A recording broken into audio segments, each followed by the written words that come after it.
As long as you're alive today, there is an opportunity of 1, agreeing with, and 2, acting upon right convictions.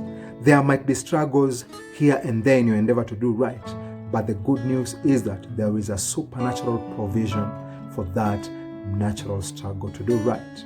Generally, people agree that it's okay to do the right things. That is why people want to either do the right things, or even if they don't do the right things, they want to be right in their own eyes, or they want to be right in the eyes of others, even when deep down they know that they are not right. However, people agree or disagree with themselves, with others, with God, or even with Satan on the basis of their convictions within them or their conditions around them. And depending on the level of agreement, that's when they choose to either act or react or respond or just lay back, or at times to either speak or be silent, depending on how much they agree or disagree with the convictions within and the conditions around. But it doesn't matter how true the condition is, how true the convictions are, or how favorable the conditions are.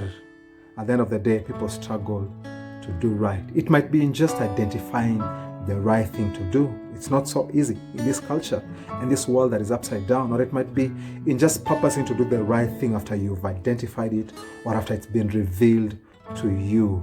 Making up your mind to do it might not be that easy, or at a different level, just choosing to begin with the slightest opportunity or even continue with the greatest opposition is not an easy feat.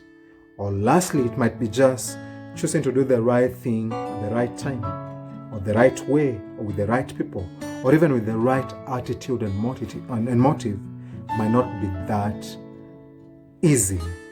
And that is why people who prevail, in doing the right things, maybe the right way, are tempted into having, the feeling of self-righteousness. But the problem with self-righteousness is, before God, it is like a filthy rags.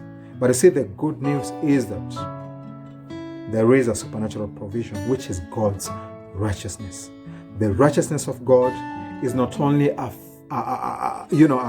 good garment that is ready to be worn, but it's also a healthy diet that is ready to be consumed. That is why Jesus Christ, who is the King of righteousness, pointed us to the very herb of righteousness that we are supposed to seek.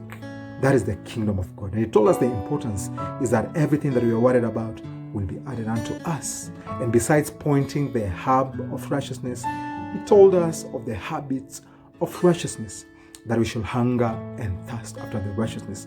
And he gave us the importance of that as well. He told us that we will be blessed throughout the process, and also will be filled in the long run.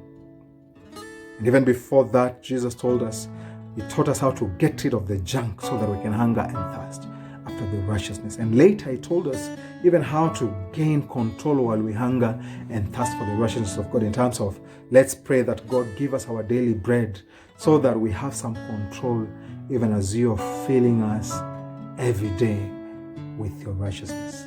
In other words, Christ doesn't want us to be just good people who do the right things, but he wants us to be godly people who have the righteousness of God. In other words, be that spoiled child of the loving God, who has the fitting garments and the healthy diet of the supernatural provision of God, which is the righteousness of God. The righteousness of God, who is not only rich and generous, but is also caring, and he wants to give you that righteousness, and have that righteousness where? In the eternal kingdom of the living God.